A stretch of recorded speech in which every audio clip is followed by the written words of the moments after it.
डोळे घेऊन ताकाचे बाट चालले बघ बाजारा. तरीच म्हटलं ताक आणलंय हो मावशी. म्हणजे वजन कमीच असणार म्हणून एवढी वाढतेस. असू दे चल हो माग. अगं हे सुंदराबाई काय ग मावशी? अगं काय घेतलंय काय बाजाराला? सुंदरा सुंदरा म्हणून मध्ये हिनोदा साऱ्या गोपी. काय म्हणतेस काय? सुंदरा सुंदरा म्हणून मध्ये हिनोदा साऱ्या गोपी. किती नाही म्हटलं तरी बाजार जाई बोटी. ती तर चालणारच. बाजारी जाण्याची आमची हौस लय मोठी. बाई ऐकते तुझं मावशी? बाजारी जाण्याची आमची हौस लय मोठी. तूप घेऊन डोईवर चालली बघ नटी. अगदी नटी दिसतेस हो. चल हो माग.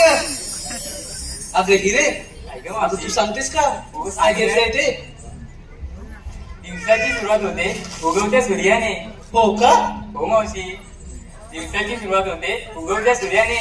पण आम्हा गवळींची पाठ होते कोंबडीच्या बागेने. बघा बघा बघा अजून कोंबड्याच्या बागेवर उठते. तुम्ही कधी उठता? आधारांच्या गाड्या लागली ना. असू दे. बरं पुढचं घे. किती आवरून झाले तरी उशीर होतो सारा. तो तर नारी जातीचा जन्मसिद्ध काय बरोबर ना साहेब? किती आवरून झाले तरी उशीर होतो सारा. पण दूध विक्रीसाठी आठवते चिचणी गवळ हिरा. अरे हा म्हणजे त्या मथुरेत तुझं दूध एकदम फेमस आहे. बरोबर ना दिसला तू? असू दे प्रगती चांगली आहे. चल हो माग. अगं हे राधाबाई काय ग मावशी? अगं काय घेतलं ते सांगशील का? सांगते आई.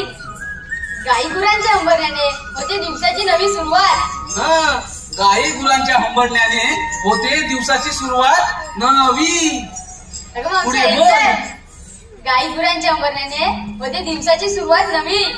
कोकिलेच्या आवाजाची सुस्ती मंजिल गाणी. मनाची कुणी मोती फुलतील रानो राणी. द्यायचे माठ घेऊन चालली बघ राधा राणी. बाई माझी राधाबाई मी काय म्हणते दही जास्त जड नाहीये ना? नाही ग मावशी. अगं तू दिवसांदिवस कमीच होत चाललीस म्हणून विचारलं. चल हो माग. बाय नव्या नवलाईची माझी चंद्रा काय घेतलंय काय बाजाराला? हो मावशी सांगते ऐकून तर घे. हा सांग. सुख दुःखाच्या बांधून गाठी घेते पत्र आडून. सगळ्यांचंच आहे बरोबर ना सावंत बाबा?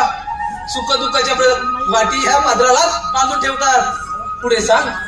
सौभाग्यासाठी झटटता दिसत आई सरांनी. हो का? ते तर सगळ्या नारी जातीचा धर्मच आहे. अगं मावशी ऐकून तर घे. अजून पुढे आहे. बाईचं बाई पण जणू तिजळचं का पार. अगदी बरोबर बोललीस. आता ही अगदी बरोबर बोलली ना काकी. बाईचं बाई पण अगदी तिजोरीचं कपाटच आहे. बरोबर ना दादा? म्हणजे एक साधं उदाहरण घ्या. आता मुला आणि मुलीचं प्रेम होतं पण दोष मात्र कोणाला देतो आपण?